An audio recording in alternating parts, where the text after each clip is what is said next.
Well, good afternoon, everyone, and welcome to our MPF webinar series. This is our 38th iteration, hard to believe. And my co-host, Uri Gutfreund, I think he's in freeze mode because he's in the midst of a technology upgrade. And we all know how those go. I'm getting there. So we'll work with Uri best we can as we're working with camera and microphone and all that stuff. So we got a great panel today. We're on marketing, and we've got Lee Watts. Lee, how are you? I'm great. How are you doing? I'm doing great. I like your outfit, and I like those glasses. Oh, thank you. Thank you. Where do we get a pair? I'm not telling. I want to be the only one with share those. I thought you were going to say Warby Parker or something like that, but I could go down there and get a pair just like it. But I love the glasses. Looks good. Good to have you with us. Lee is consummately stylish all the time. She's very stylish, very stylish. And if you're stylish among the marketers, you're really styling. So, Lee, good to have you with us. Sue Slifer. Sue, you're responsible for us being here this afternoon. Good to see you. Great to see everyone. I'm so excited about today's presentation. Well, we're excited too. We've got a good turnout, and I think our panel is really the thing to get excited about. And also, we're delighted to have with us the president of LMA, the Legal Marketing Association, and that's Roy Sexton. And Roy, welcome to you. Thanks. Only 6 months left, and I'm free from being president anymore. Can't wait. I look business on top, but I'm wearing basketball shorts, so And of course, like any good volunteer on a board, you've got succession in play. And oh boy, do I! Yes, Kevin Iredell, tapping you on the shoulder right now. You can run with things. Go, man. Go. LMA is a great organization, folks. If you haven't checked it out, do so. We're talking marketing, and legalmarketing.org, which is LMA's website, is a great resource. And all of us are members, have been for a long, long time of LMA. Started, I believe, 84, 85. Yep, that's correct. And I think my member number is 86. It may be. Congratulations. Number 86. Yeah. So when I go to LMA meetings, I don't know anybody. Yeah. Sally Schmidt was patient zero for the Legal Marketing Association, and she tells a story about how it was in New York. Many of them got together for lunch, and it was in the very early days of legal marketing, even as a concept. And they got together and said, "What have we gotten ourselves into?" And that morphed into what we now call the Legal Marketing Association. Yeah. And it was NALFMA in the early days. Remember? I'll repeat this later, but we have 4,000 members worldwide. We have 8 regions. We have shared interest groups across a lot of different thematic opportunities, and it is a great organization. A lot of folks like us who are in legal marketing or business development roles are members, but it is certainly an opportunity for attorneys themselves who are in marketing roles in their organizations to either join or attend an event. It's $20, $30 just to come to a luncheon or join a webinar or even go to one of our regional conferences or a few $100, and just to immerse yourself in a lot of the best practices and learn from people who are at the top of their game. So obviously, I've been in the association about 10 years. I was in healthcare before that, and it's been transformative to my career, and I'm very grateful for everything I've learned from the experience. So. Roy, LMA is not just for marketing people, and No. Lee Thuston, one of the best managing partners I've ever known at Burr Foreman, would routinely come to LMA conferences back in the day. He'd be the only lawyer there, but he was learning. He was learning. He was listening, and then he went back and put those concepts into play at Burr Foreman. And look where they are now. Yeah. So it's not just for law for the in-house non-lawyer marketing department.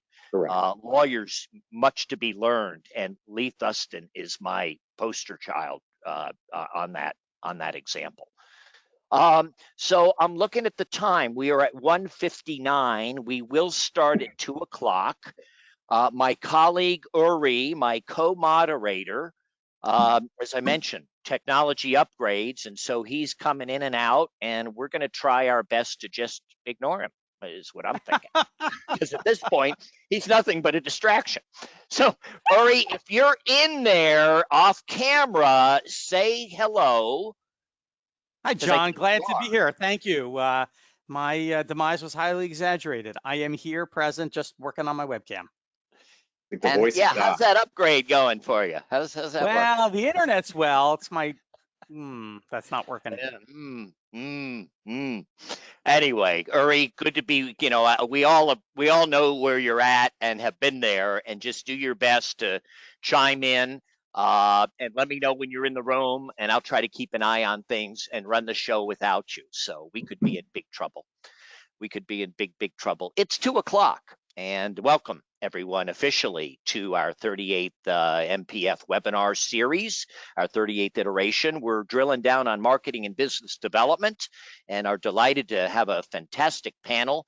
And we'll introduce them shortly. My usual partner in crime is Uri Gutfreund, and at this point we banter a little bit, give each other a hard time, and boy, do I have the ingredients to give Uri a hard time on this one and others going forward. So Uri, good to have you with us, if only audio. So glad you're here.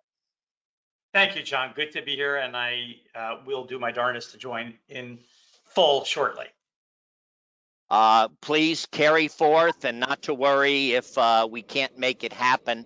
A couple of announcements, then we'll jump right into our program. We do these webinars on the third Wednesday of the month. It's like clockwork anymore, and we've got topics lined up well into the fall. If you've got recommendations for future topics, let us know. At the end of the webinar, you'll be directed to a brief survey. What'd you like? What didn't you like? Topics. Let us know your topics. We want to deliver. Our next in-person conference is a fall symposium. We'll be doing it in Chicago, and we're going to be talking about empowering women in law firm leadership. It's going to be an all-women faculty, and we're still trying to figure out if we'll let men in if they want to register. But it should be a really, really good show drilling down on empowering women in law firm leadership. So that's October 5th. Details will follow. We're working up the agenda now. Try to get my newsletter out on Fridays. Our website's hanging out there. We have a great collection of articles. All these webinars are archived there, all 38 of them from the beginning. So we've done topics that are fairly evergreen and some topics that are fairly, time sensitive. So go check it out. Good stuff, all free. All free. LMA, another great resource. Roy will talk to us about, much of it available at minimal or nominal costs if you want to learn more about law firm marketing and business development, which is today's topic. We have 102 managing partners and law firm leaders registered today. Yep, good show. And most of them are managing partners, about 70%. So really high quality. We'll ask firm sizes among our first polling questions when we get to those. When you're registered, we ask you to answer a couple of questions. People love the benchmarking data. We'll deliver. And during the course of our hour, we're going to throw some live polling questions at you. So get ready to vote early, vote often. Being from Georgia, naturally, I'm the vote taker. But Lee's from Georgia too, so she can audit, and Sue's from Georgia too, so she can audit. We'll get the vote counting right. This is taking a real turn here. Importantly, we want your feedback on today's program, so let us know what you think. Our faculty, Roy Sexton. Roy's a character. You'll get a chance to meet him. That's coming from you? That's coming from you. It is. This is just the beginning of our time together, too. So, get ready. Fasten your seatbelts. Roy's the director of marketing at Clark Hill, a firm out of Michigan, and is the current president of the Legal Marketing Association. This is the association for law firm marketing professionals, now about 4,000 members strong. We'll talk a little bit about that organization. Great resource. Even if you're a little firm, you don't have an in-house marketing person, this is still a great resource. And sometimes, especially if you're a smaller firm. That's how I started my career. Absolutely. We've got Susan Slifer, and Susan and I have been friends for, 30 years? And we kind of faded away, but have reconnected. She's now with Edge International, based here in Atlanta, came to our conference in Atlanta this year. So Susan, welcome, and thanks for pulling us together at the last minute. Excited to be here. Good to have you. We're excited to have you. And last, certainly not least, is Lee Watts. And Lee is based in Atlanta, been an in-house marketer at a couple of big law firms, and she's running a consultancy. And if you're looking for a little help in the marketing, business development, coaching arena, Lee's a good person to be talking to. So welcome, Lee. Thank you. And with that, Uri, get in here when you can. And I'm sorry for I'm our here, John. technical. You are here. There, I am. he's mission control. He's on I screen. am. He's there. I am. I'm in a nondescript, secure location here, John. Witness protection program. Good. Much, You yes, should yes. be after all the stuff you've done that I'm not Yeah. allowed to talk about. Beautiful partner in crime. Let's get started, John. Should do we be polling. drinking? Should we just start drinking during this? That's Evening not a of bad it. idea, Roy. No one suggested that, but I like it. It's an idea. Take Our a first shot. polling questions of the day. I always want to know future topics, which we'll do cocktail hour, bourbon crafts.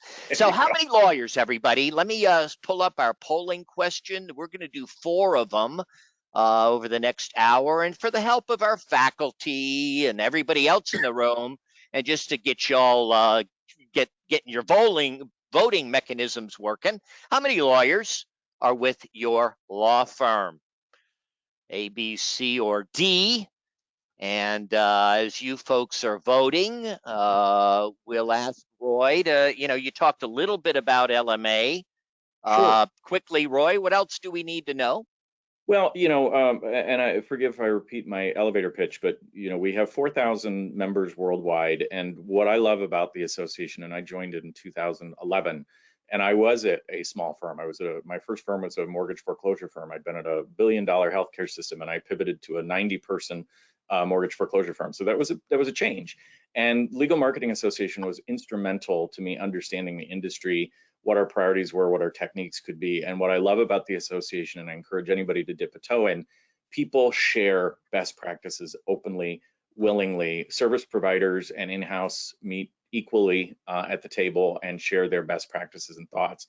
And whether it's a luncheon or a webinar, there are a lot of different entry points, regional conferences, annual conferences, to get to know us.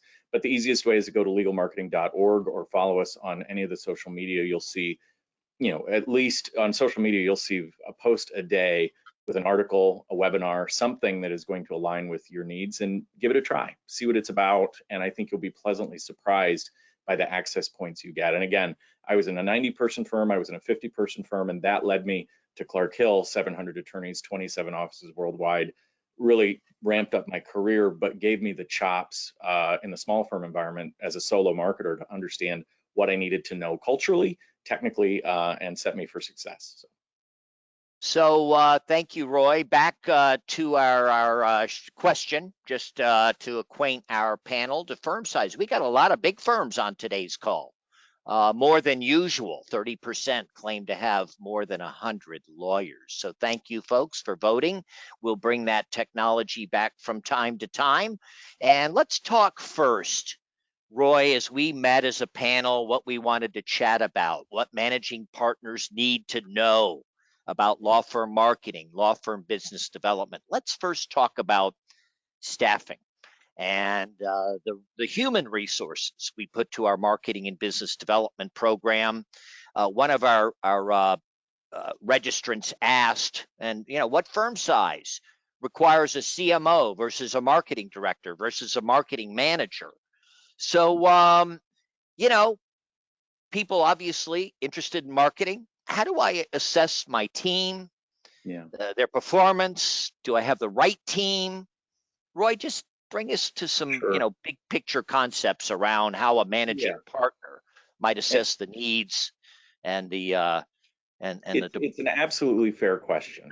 And I think first and foremost, if you're having the question, whether you have a staff person or not, you need marketing in some form. I think all law firms, regardless of your size, need some capacity to reach your purchasers, whether they currently are in your orbit and they want to stay connected with you, because I think we see often that clients, if you're not engaging with them, they'll vote with their feet and they won't tell you why. So you need somebody there to understand and take the temperature of what's going on. The question often is asked, and I went through this in my prior firm, what person at what salary, at what title do I need to hire? It's a fair question. I would like to shift the question a little bit because I think that question comes from all the internal skunk works you have to navigate to even get the partners to approve the expenditure. So you get fixated on approving a salary, finding a person, getting a title that won't curl everyone's hair.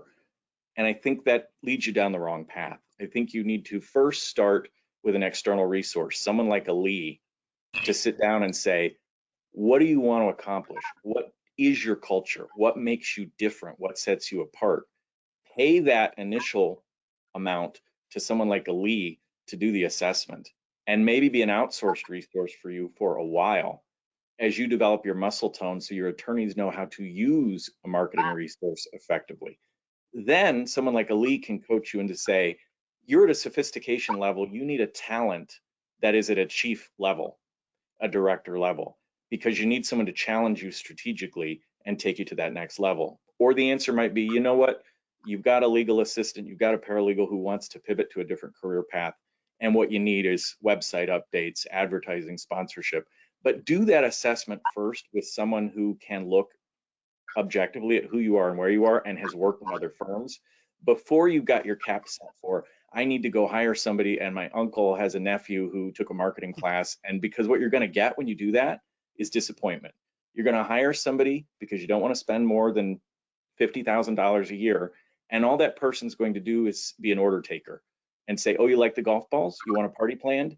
But you're not going to do effective marketing. You're going to tackle your punch list. But at this point, with all the tools available, anybody could do that punch list. What you really need is someone to say, who are you and how you're reaching your market? So sorry for the ramble, but that's my perspective on that question. Well, and Roy, when I got into this, we didn't know what we were supposed to be doing. This is all was in its infancy, and it wasn't that long ago when you couldn't even market. It was unprofessional. It was, Right. it was disdained, and there's still relics of that, Sure. that is beneath us, to have to go out and hustle for clients. And Yeah. but it's gotten competitive, and Can I make a note on think it's that? mainstream at this point. Yeah, and may make a note on that because it's an interesting point and one that is still in our ecosystem. But I'll also hear attorneys say, relationships are my life's blood. I'm a relationship business. But they think marketing is chocolates and golf balls and tchotchkes. Marketing is relationships. So if you're a relationship business, get over it and realize that you need a professional.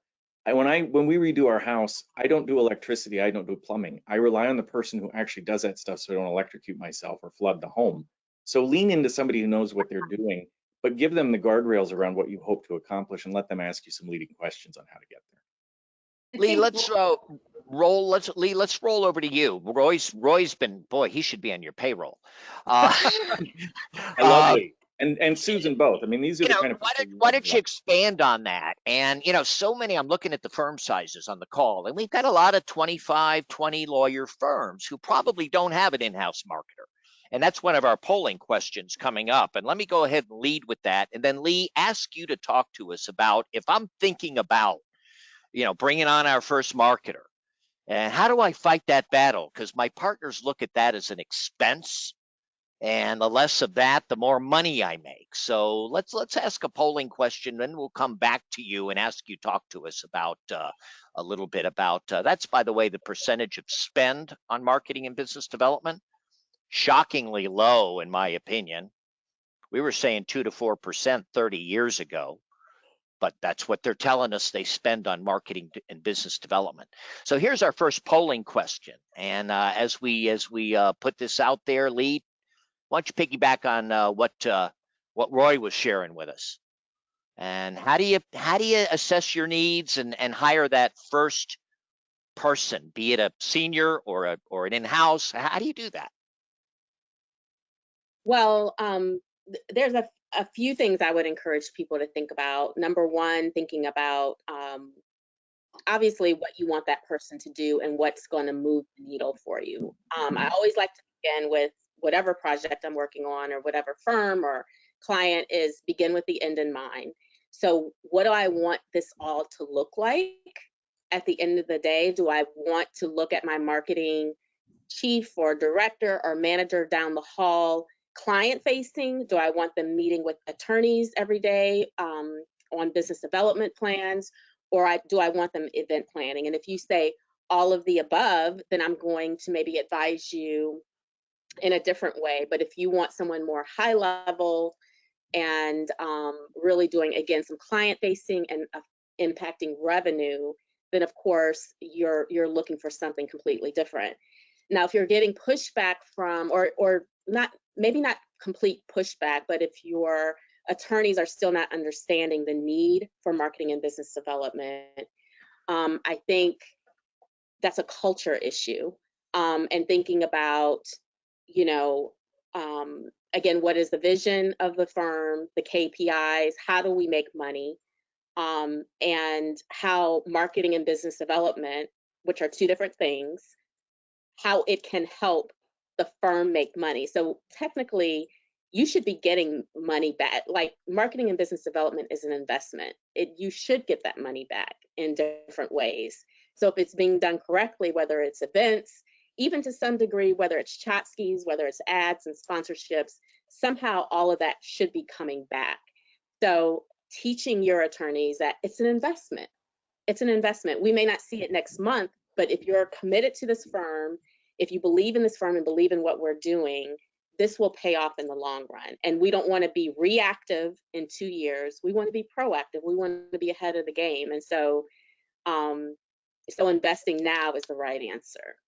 And I couldn't agree with you more. And I think part of it's an education, you know, educating lawyers and debunking a lot of the mystery around marketing and business development. And so many of them still think it's television advertising or billboards. And you know, that's law firm also, marketing is billboards. And it's like, really? No, Roy said it, relationships, well earned.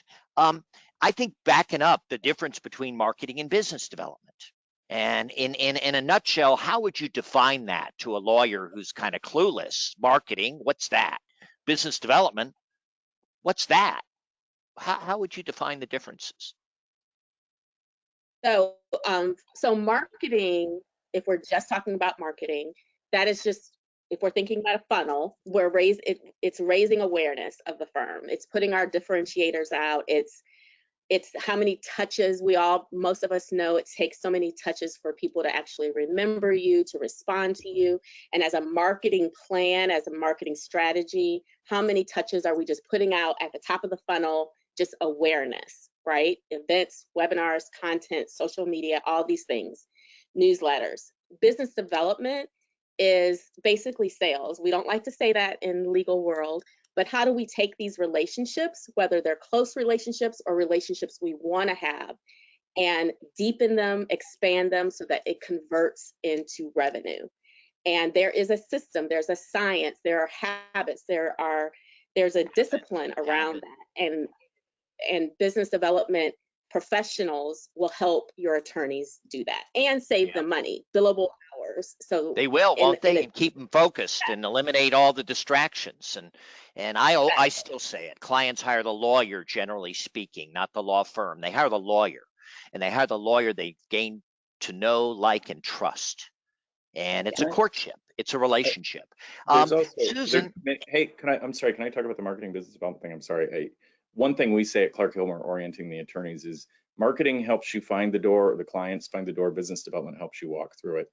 Another friend of mine, Susan Freeman, once said to me rather pointedly, marketing, you make the attorneys feel good, business development tells them the truth. And I thought that was an interesting perspective. Marketing's the fun part that everyone wants to jump to, but if you don't have the business development down properly, you're wasting your money. A billboard may work for you, but where is your client? Where are they communicating? Meet them where they are, not where you want to be.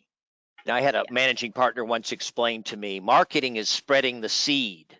Business development is shooting the bird, taking it home and cooking it. So I thought that was an interesting way to describe it. Susan, what say you on hiring and staffing, marketing, the difference? Sure. So one of the things I think it's really important for folks to do who don't currently have someone or are thinking about expanding, like we almost started out with, where you say, bring in somebody from the outside to take a look at it and to ask you the important questions and really ascertain and be Honest with yourself about your level for readiness. Are you serious about growth? Are you serious about having a professional whose career is dedicated to supporting lawyers in their marketing and business development efforts? And if you are, you're going to need to, hiring them isn't the cure-all. You're going to have to invest time, you're going to have to invest resources, you're going to need to give them information and data. You really have to invest in them beyond just the salary and compensation. You've got to give them time so that they understand your objectives and where you want the firm to go. Because if you hire the right person, if you hire someone who is strategic and thoughtful and partners with you, you will be blown away by the amount of success that you can have. But you have to recognize it's an investment. Yep. I've heard that before. If you hire the right, what a difference maker it is to our culture. You know, we've got a sales culture, a client service culture that really wasn't there before, and it's institutional. And by the way, let me just the firm sizes today struck me, or number of in-house marketing. It looks like we got a lot of large firms with well-staffed marketing departments, and 18% have nobody in there, and 41% are riding solo. So we've got quite a disparity of audience on today's call in terms of, you know, the in-house marketing departments. Hurry. John, I mean, you work with a lot of firms, John, on their strategic plan. What do you see them doing wrong when they're thinking about their marketing, biz dev department? What are they doing wrong, John? I think it starts with the current clients. You know, before we get all lathered up going after new stuff, let's take darn good care of what we got and what we want to keep, and focus on those relationships. And I think that's a great springboard to set up our industry practice groups. Look at our page 1 clients. What industries do we see? But start with a tricycle, you know, move on up to a bike with training wheels. You got to start somewhere and get rolling. And but Susan made the point. You get the right person in there who really gets to know your firm, where it wants to go, the personalities. Boy, it is a game changer.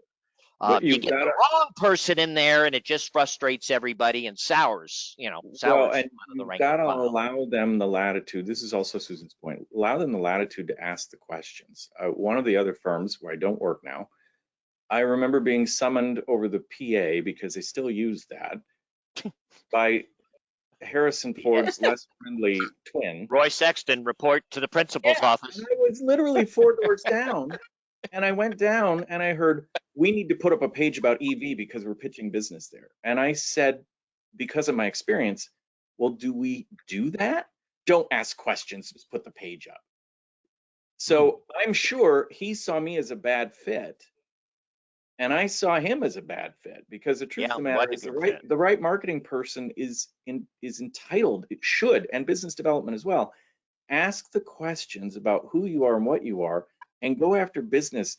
I'm a vegetarian and animal rights person, but to your gory kill the bird analogy, if you want to go after the bird you're gonna get. Don't go after an American eagle that's in another state.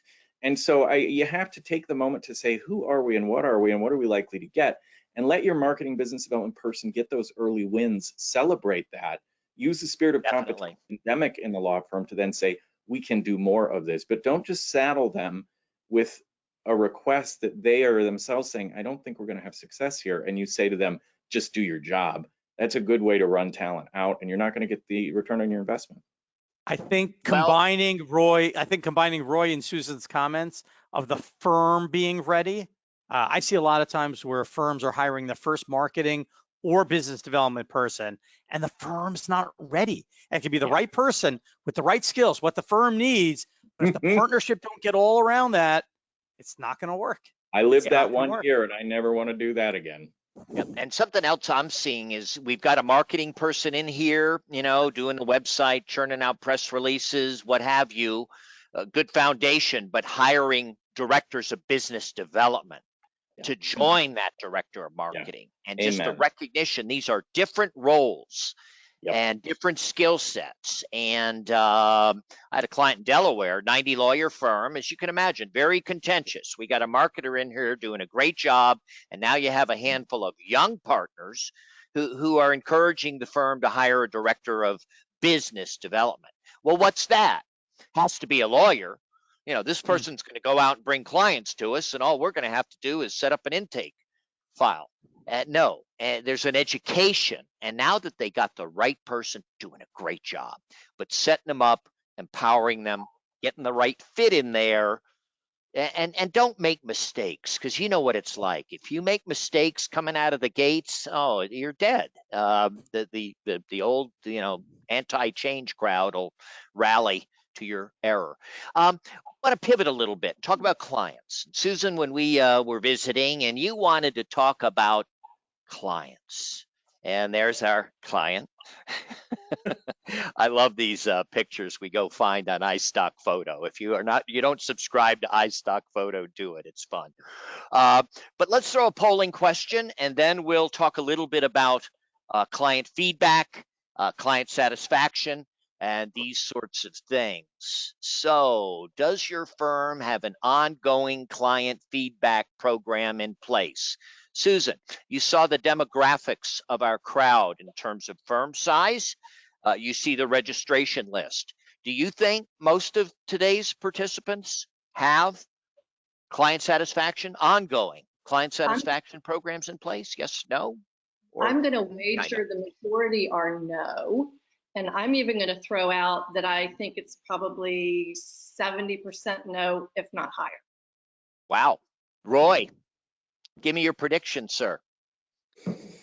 I agree with that. What say you, Lee? I agree completely. Boy, you guys are smart. Look at that. Man, low-hanging fruit, client satisfaction, people, pay attention. Susan, talk to us. Wow. So I think the main thing that I would say, and I'm starting out maybe at the end of the story, those clients with whom I work who have client satisfaction programs in place, whether formal or informal, but definitely who intentionally seek feedback from clients, invariably end up receiving work from those clients as they have these conversations. It's just, it is surprising to me that more firms don't ask how they're doing, because it gives them an opportunity to improve a situation that they may not even be aware of. It gives them an opportunity to maybe learn more about needs and other business lines and other opportunities. And clients honestly have lots of lawyers, even though there had been a movement towards reducing the number of firms that you work with. Most of the clients have a lot of lawyers, and if you're not top of mind and the last person that they heard from, there's a great chance that you won't be remembered when they have an opportunity. So the client feedback and a consistent program just gives you more of an opportunity to have a touch point that I think Lee referenced earlier. It's just one more way. There's lots of different ways that people do client feedback. I was going to ask you, what are some of the ways to elicit feedback from clients? Sure, and I think people know this, and of course Roy and Lee jump in, but people do written forms, they do telephone surveys, they hire external third parties to do it. Some will have the responsible attorney do it, some have firm ambassadors do it. There's lots of different ways to go about that, but I recommend it highly. So what's the cheapest, most effective way to do it, Lee? I'm one of these little firms on the call. I only got 20 lawyers. I'm not going to, I don't have the resources to set this up. What's the best, most effective way if I'm a small firm working a budget? Well, if you really can't hire someone from the outside to do it, at the very least, do not send the working attorney to do the client feedback, because they will not. They get a little prickly, when it comes to. You're not going to get honest feedback. No, you're not at all. You're not. And most people are doing that, and they're not really getting real feedback. Yeah. I mean, the cheapest way, we all have these, pick up the phone and have somebody else have a conversation. Maybe it's your managing partner, others to say, thank you, we appreciate your work. What more could we do? And you don't have to do it with every single client. Do it with your top 10, the ones who bring in the most revenue. And the point I'm going to make rather pointedly is another question you could ask polling is, how much money do you all spend on some kind of holiday party for your clients? Exactly. Which is probably $80,000 because you want it top of the line. You want it really nice. You're going to wow them. They don't want to go to your holiday party. They want to be home. They don't want to, we've heard this on our GC panels at the Legal Marketing Association. They want you to come visit them at their office. They don't want to go to a football game with you. They don't want to golf with you. They might want one-on-one time with you, but take that money you're wasting on that material and take the time then to invest in finding out what your life's blood actually thinks about you. I learned this lesson the hard way, and I will say it was a mortgage foreclosure firm because I loved them, but I was in healthcare and we were survey happy. So I went right in and said, we're going to do a client sat survey. That's what I knew. And I got my client sat. Ooh. Yeah, well, because that was Client healthcare terminology, client Yeah. satisfaction. And so Client sat. I had an intern because that's all they could afford to give me in terms of support. And one summer we put a survey tool together, sent it to all the clients, got the feedback, went to the managing partner, and he said, sit down with the executive committee. Well, they told me, we're not going to do anything with this survey because we didn't like the way you framed certain questions. And I said, but it's easy stuff. They don't like the way we answer the phone. They don't like the phone tree. We're not going to do anything with this. And it taught me something really early on. You do have to get some buy-in internally on the tool if you want to change behavior. But it really struck me that they were going to stick their heads in the sand. And a few years later, we were seeing clients start to migrate away toward other firms that they found it easier to work with. And I thought to myself, I wish I'd stuck to my guns and said, we need to be asking these questions. Why aren't we? But there is this myopia around, if I don't hear it, it doesn't exist. They must be happy with me. They love the chocolates I sent them, so we have a good relationship. Chances are you don't. Well, Roy, I think, no clients are alike. I mean, no two clients are alike. Some clients love to be wined and dined. Now, take me to the Masters golf tournament. I'm in love with you. Take me to the Final Four basketball. I'm in love with you. But have you actually asked your client if they enjoy it? Well, that's when you extend the invitation and let the client decide whether they want to come. Have they shown up out of some? Have they shown up out of some sense of obligation, and secretly they're thinking, I really don't want to do this, but I feel like I have to. So ask them. We heard this too. One of our GC panelists said, football games are not inclusive. Why don't you ask me what I like to go to? And I'll go to that with you versus what you think you want to wow me. Also, don't show off how pretty your offices are and think that's a great way to win your clients over, because they're going to say, gosh, I'm spending this much money with you so you can have marble floors. That's the challenge with anything we do. It's not going to appeal to everybody. And so we shouldn't try to find a client appreciation event that's going to make everybody happy. Right. But we got some clients who love going on balloon rides. So let's do that. It's unique. It's different. It's memorable. But use that balloon ride as a chance to have a conversation with the client. Oh, heck yeah. You don't give the tickets away. You go to the ball game if you want to, go to ball games. But some people love the ball games. But I've seen attorneys do that. They say, we're doing this to have a good conversation. And when they get there, I'm observing, and they don't ask one thoughtful question during the entire. That's true. I think blending approaches is good. When I was in Gunster so many years ago, we would go, our CEO and I would go out, call on the top clients. And exactly as you suggested, Roy, you're important to us. We value your opinion. Independent third party, how we doing? You only have to ask a handful of questions and do a lot of listening. And lawyers, of course, like me, like to talk. And, just smart questions, listen. Susan, you said it. If you do it right, more often than not, you're going to generate files. And I like post-engagement questionnaires. If you want to do something on the cheap, it's matter specific, it's client specific, post-engagement questionnaire. And when we get your completed survey, we're going to donate $50 in your name to one of the charities listed below. Now, isn't that a nice way to get feedback and leave a nice taste in a client's mouth, particularly a consumer-facing firm? Lee, I see you nodding. You want in there? Well, yeah, I agree with all that, but I was actually going to push back on an earlier statement that you made that is probably controversial, but I've tried it and it actually worked, and the clients were very appreciative. So we know that baseball seasons are very long, And I've been, probably every law firm I've worked for had a hard time with baseball tickets because it's a long season and a lot of games. A lot of So games, a lot of seats to fill. Yep. And nobody wants to came go on Saturday at 1 o'clock. If the Braves are losing. We came up with a strategy of really giving tickets to some of our top clients and some of our clients that had room to grow instead of instead of going with them, because some people don't want to hang out with their attorneys. They want to take their family. Wouldn't mind going to the game. I just don't want to go with you. Right. So we really said, released ourselves from that obligation to go with our clients and said, hey, as a gift to you and your family or whatever, here are here's some popcorn. Can we meet next week for lunch and leave it at that? Well, and that's all interesting. And I think it just speaks to each client's a little different. And I used to say, like Roy, you go and spend time with the client. You just don't give them stuff. You invest in the relationship. So we're going to go fishing, or we're going to play golf.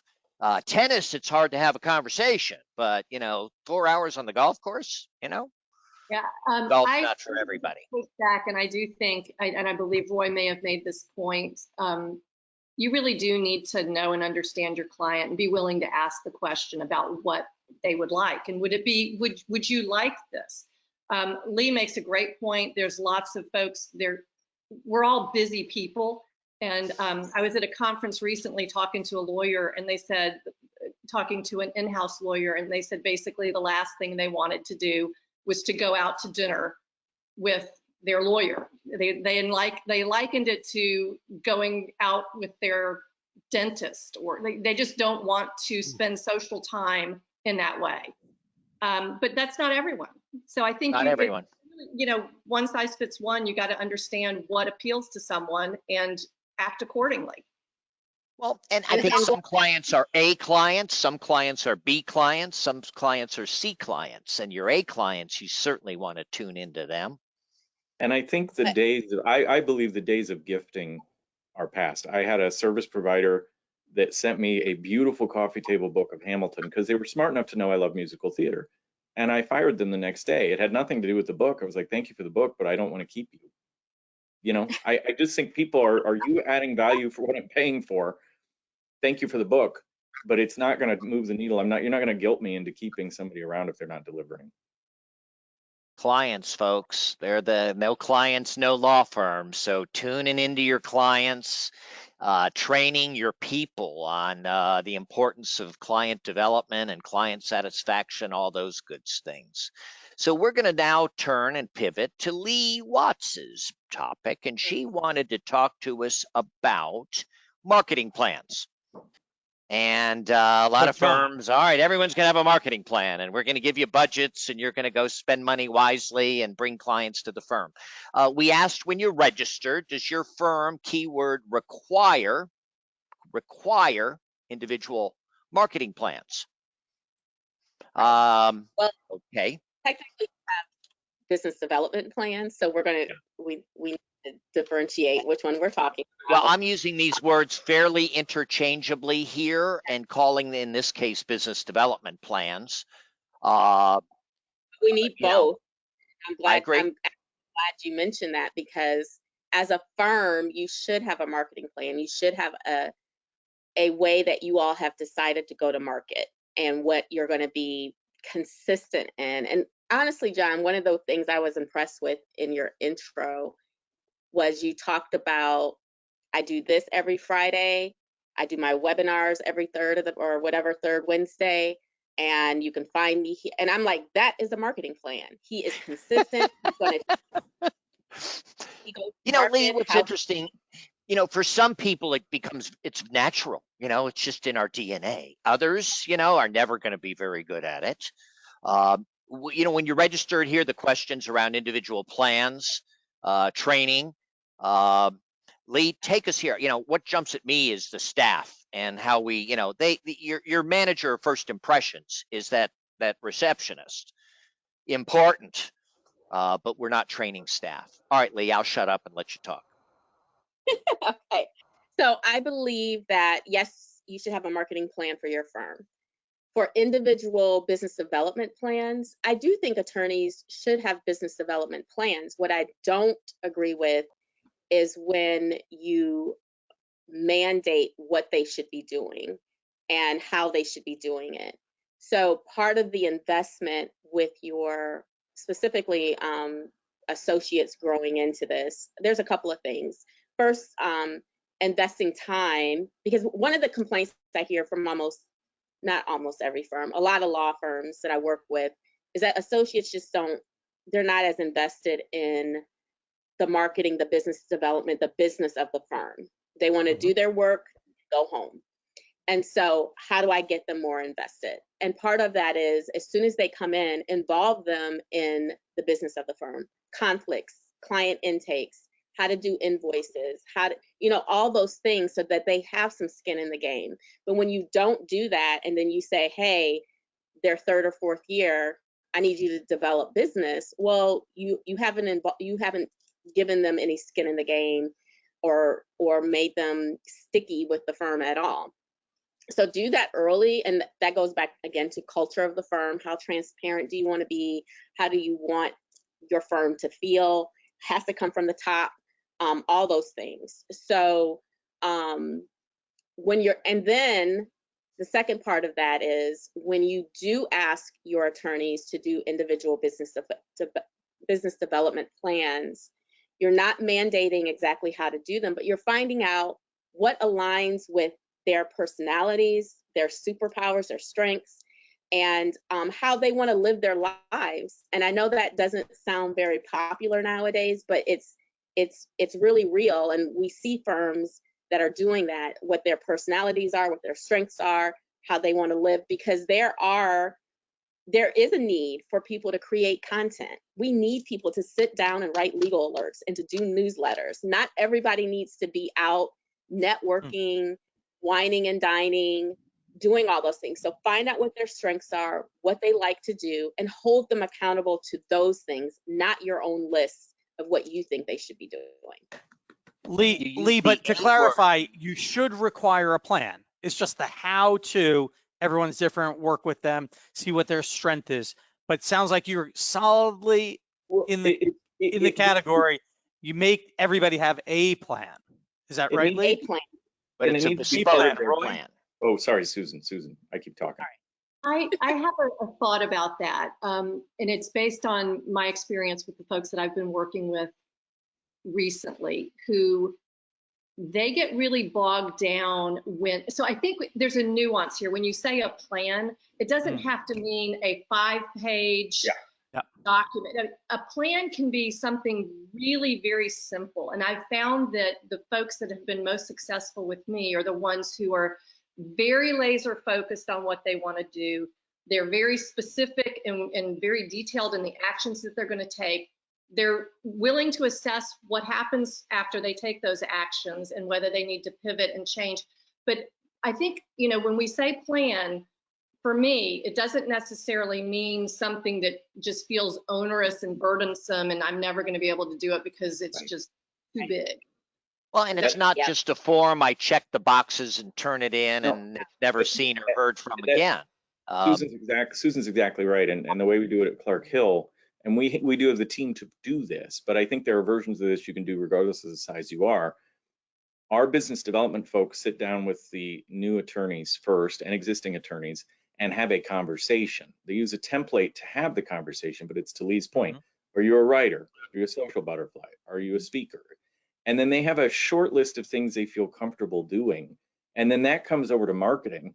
And then we look and make sure, have we built the right boats to support? Do we have the right vehicles to then take these efforts and promote them and get them out in the universe? So that's why some precision around language, whether you're small or big, about business development and marketing is important, because business development is really putting together, and I agree with Susan, it's not a binder with 38 pages or 100 pages with footnotes and research. It's what's your short list of things that you want to accomplish this year.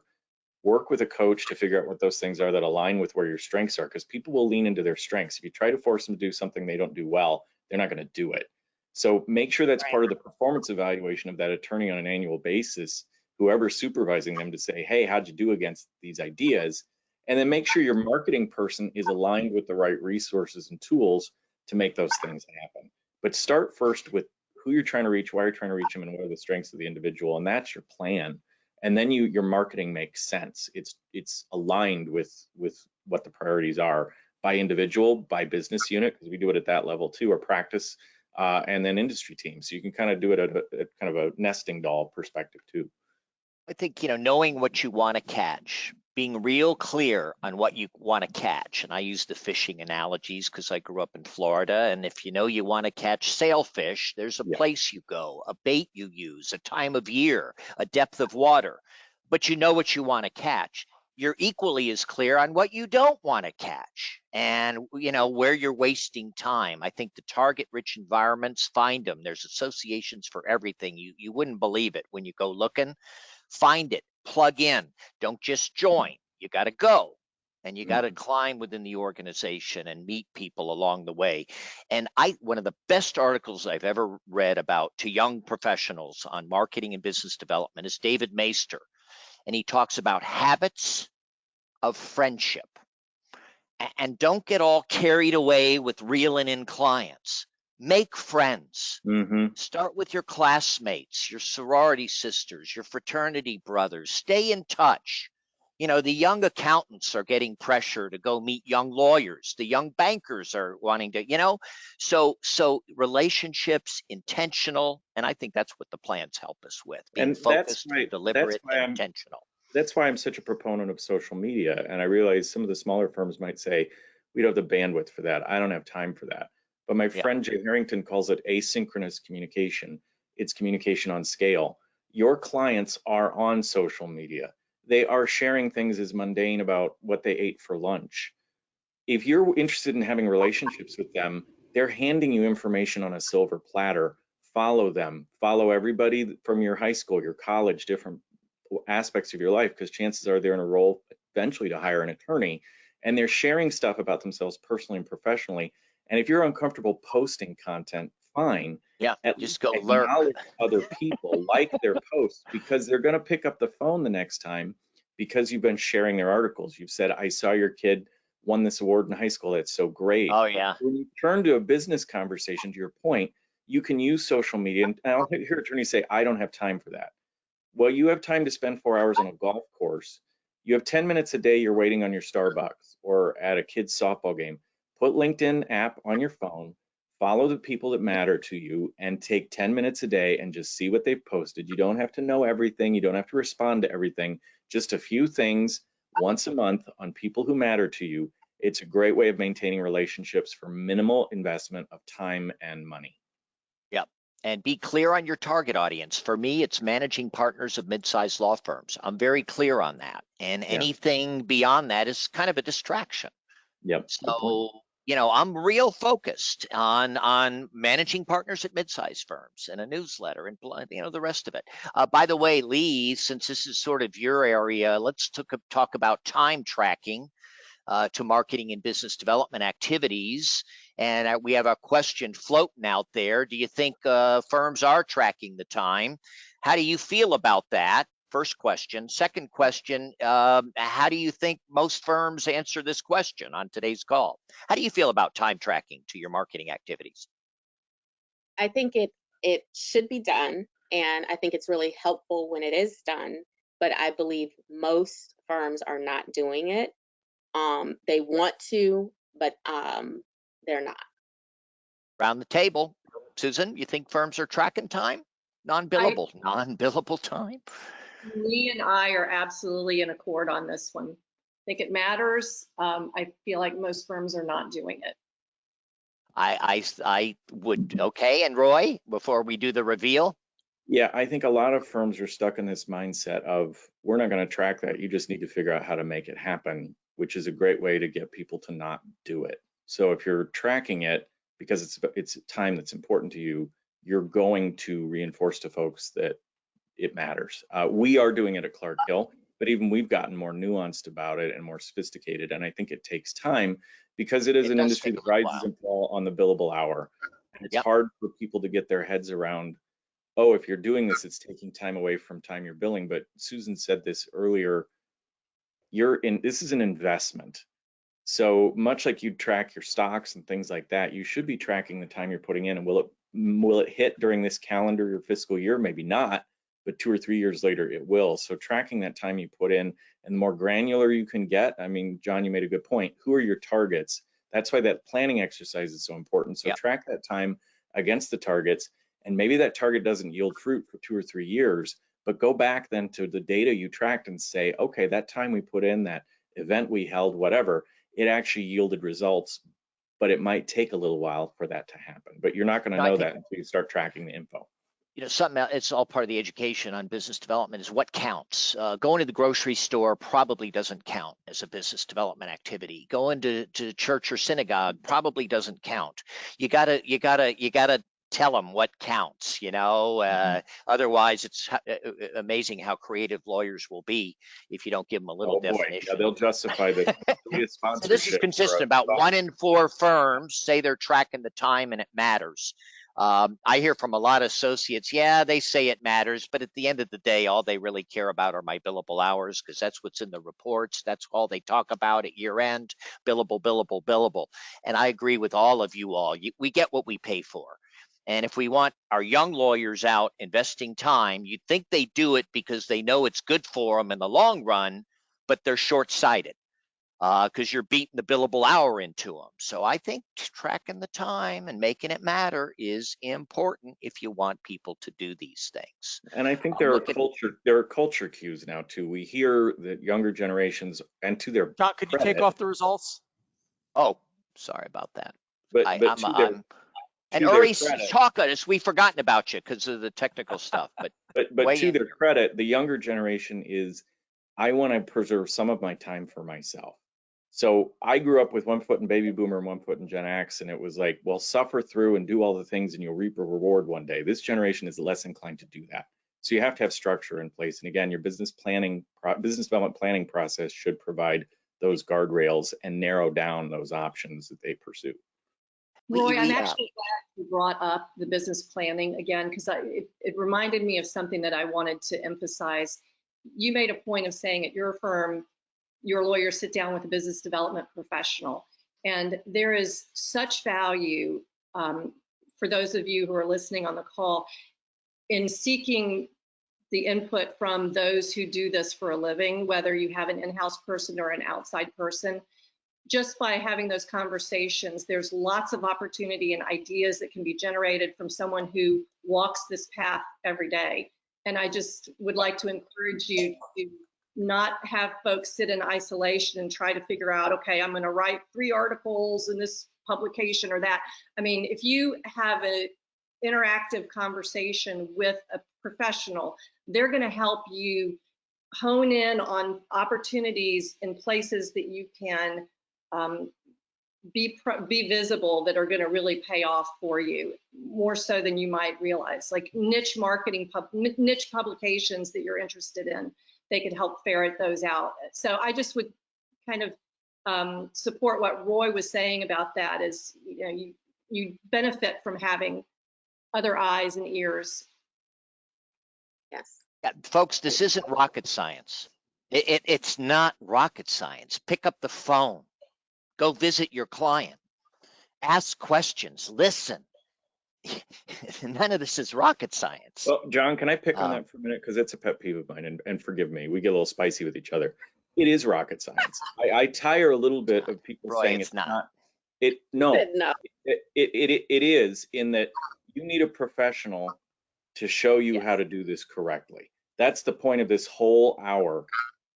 When we say it's not rocket science, we are minimizing what all of us bring to the table because we have years of experience that they don't have, that they need. So I'm sorry to pick on that point, but I would like to forever strike from all of our lexicon non-lawyer, and it's not rocket science, because if changing the electricity in my home wasn't rocket science, I wouldn't hire somebody to do it. If taking care of my landscaping wasn't rocket science, I wouldn't hire somebody to do it. If learning to be fit and healthy wasn't it was rocket science, I would know how to do it. This is challenging work. That's why so many law firms do it incorrectly. And we need to stop saying it's like falling off a log. It can be easy. Getting healthy can be easy with the right guidance. Remodeling your home can be easy with the right guidance. Marketing can be easy with the right guidance. But just jumping in and saying it's not a big deal, you can do it any which way, I think does a disservice to the whole point of this hour. I'll agree with you on the non-lawyer, non-equity, non-billable, but I will disagree with you on the rocket science. Then why bother to have It's sessions like this, John? not You're rocket an hour science. because you're trying to train people to think differently. Susan, you Because want to people don't do it, Roy. They don't. They're lawyers. They're introverts. They like research and writing. And the idea of going out and meeting people is petrifying. There's a fear of rejection. This gets to the basic lawyer personality that Larry Richard talks about. I say, make it easy. Start with a tricycle. Don't overthink this. Go through your Rolodex, come up with an A-list, keep in touch with people, pick up the phone, go visit. None of that is rocket science. It's a matter of prioritization and investing the time.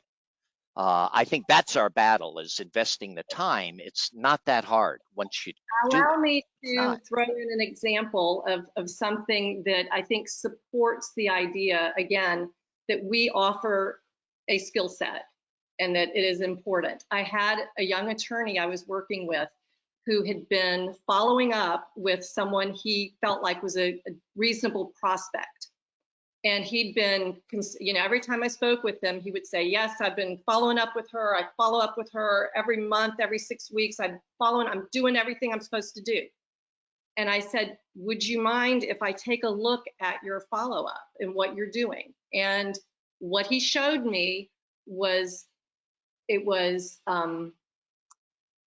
his best attempt. And I would say he was I give him credit for following up. But there was nothing about that follow-up that would ever have that person feel invested in or feel like that relationship was growing. And I worked with him and I crafted his correspondence and his emails. And over time, we were able to establish a relationship. But he thought he was doing the right thing. He thought it wasn't rocket science, but he needed a professional to help guide him in the kinds of things that are relational in nature and that are emotionally intelligent and help move the needle and get him the result he wanted. So I do feel like there's a nuance and that there's great value brought by professionals. I'll agree there's nuance and it's bespoke and each of us, I don't think it's rocket science. I really don't. But I agree with it's a matter of doing it. I concede the point you're making, but to get on a tricycle or to learn to ride a bicycle, you still need training wheels and you still need mom or dad to walk along beside you to make sure you don't fall off. And ride the bike for you? That's the point we're all making in different ways. And I shouldn't get triggered by the phrase rocket science, but I just think we do our lawyers a disservice by acting like just take a couple ideas and run with them. You don't have to spend a lot of money. There's not a high barrier to entry. You can check in with things like legalmarketing.org, your organization, which does a wonderful job. The people on this call, we are available to offer counsel, and it becomes easy. And it feels like it's not rocket science anymore because we built the muscle tone on how to do it correctly. Yes, and it becomes a lifestyle. It's your habits of friendship. And I think the rocket science part is figuring out what those habits are, what you want to catch, and the habits you want to, sustain that are going to put you in front of those folks on an ongoing basis. One thing, and we'd be remiss if we didn't touch on it because it's the only thing people have been talking about for the past 2 weeks, and is this and its implications on law firm marketing, business development. We're almost out of time here, but real quick, one word, Susan, chat, and AI.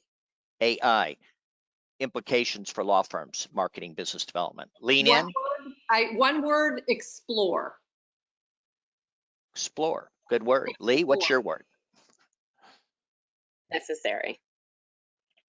And I'm going to agree with that. caution. I feel like everybody, just like they talked about Clubhouse 3 years ago, is the biggest deal since sliced bread. There's too much chatter about this and no one knows what they're talking about. So let's all pause and find out what the implications of it really are and incorporate it in sensible, thoughtful ways. So do explore, but don't just say this is going to solve all my problems. I can fire everybody tomorrow. Explore and use common sense. Yeah. Would be another thing. There's your rocket science right there. Right. Don't cut and paste your chat GBT answer. Just don't blindly do that. Think. Uri, I'm sorry about our technical problems. Anything you want to say before we dutifully do our, closing? I have just one comment, and I'll leave it at that, which is just a pet peeve of mine, and I think this is a little bit radical, but your question of, do you track firm marketing business development time? And I'll make it quick. I think that this is a serious issue. Lee mentioned it. The fact that most firms do not track it and it is not meaningful, not only is it inefficient for knowing what works and what doesn't work, but it trains the wrong behaviors. Right. How many times have we all heard in the firms how it's specifically associates? And Lee, you said it, and it's everywhere. Associates aren't doing enough. Well, guess why?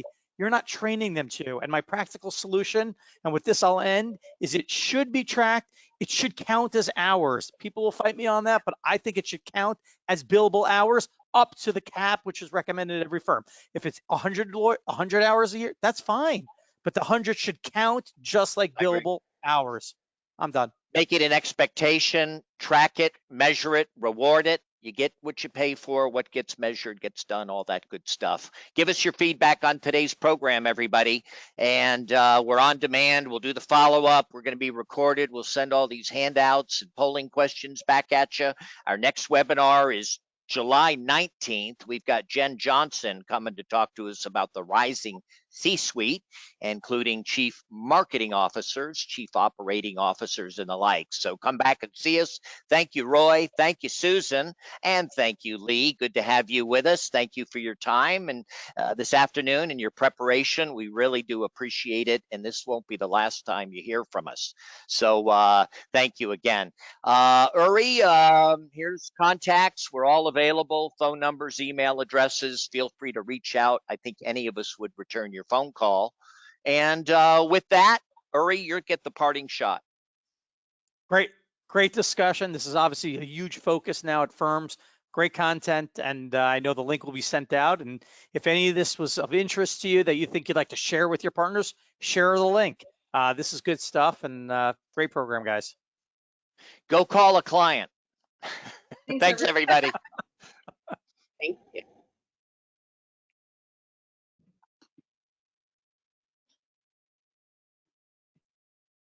We leave now? Okay, goodbye.